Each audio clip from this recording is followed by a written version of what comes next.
Senyika tawirwa nedambudziko. DNA show yaTinashe Mugabe has been hacked. His YouTube page is not available anymore. Welcome back to your channel. Please don't forget to like and subscribe and to hit notification button. Uye like button. Muchisiya tuma comments so kuti zvese zvifambe zvakanaka. So guys, page harisi sipo totally. VaMugabe vari kuti he has been hacked and they are trying so hard to retrieve their page. Kondia ananga ita basa rakaipa kudai. So DNA show yanga yakanaka nekuti yanga yaku empower men and women mudzimba dzavagere kuti kana pane munhu akambobuda panze, someone who was unfaithful, kuchengetesa murume mwana asiri wake or kuchengetesa mukadzi mwana asiri wake, amenoka kana zvichiitika. But anyway, we are simply saying kuti this DNA show gave people closure and peace of mind.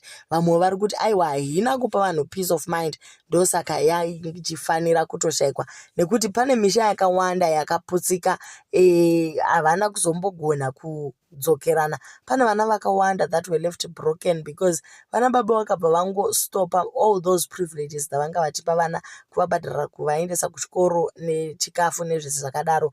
Munhu kungoudza kuti mwana haasi wako, zvinhu zvino heartbreaker because unenge wanga uripo kubva iri mimba, ukakurisa mwana, ukaendesa kuchikoro, then all of a sudden mwana haasiri wako. So show yanzi for now ichange ichiwanikwa kuFacebook kwaTinashe Mugabe the DNA men, ndokwaichange ichiewa until they retrieve their page. Iyi guys inyaya inorwadza. Varume vari kucelebrate kuwa kwechannel iyi. Shoko rangu rimwe chete, muchachengeta vana vasiri venyu. At least VaMugabe vangu vachiburitsa nyaya idzi kuti mese muzive kuti makamira papi. Kumadzimai ndongoti ndoziva kuti muri kufila beta chaizvo kuti mukomana achamboti kancane, but it's not gonna work. Mukomana is after you.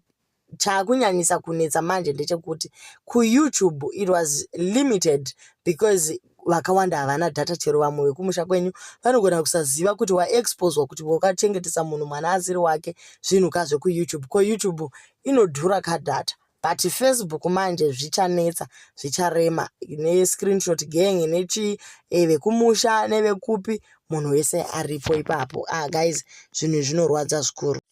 So vakawanda vekuFacebook vari kuti uyai muitire kuno VaMugabe musamiswe munhu nemunhu kudzinza rake. Inoshamisira chiYouTube yacho haina kana basa. Tese senyika takangozara kuno kumapurazi eFacebook, hatitotsiki kumasabhabhu kunana YouTube uku.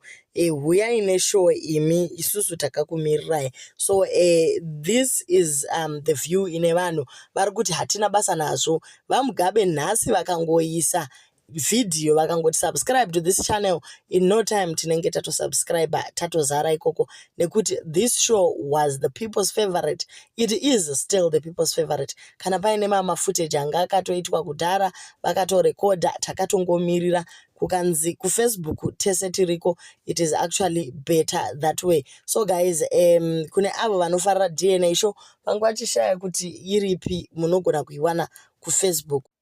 Okay, so do leave your comments on what you think kuti VaMugabe voita sei. Tovamirira here kuYouTube kana kuti totoita vekutevera kuFacebook. Dei kwaiwanikwa chero kuSnapchat chaiko.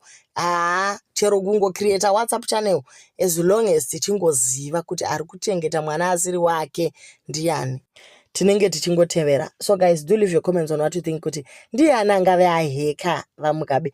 Maybe ndi baba vasina kufarira zvavakaitirwa here, maybe ndi maiwo vari kufila kuti vakaexposewa, hachizivi. But chatinongoziva ndechekuti channel hakuchina munhu wese kuFacebook.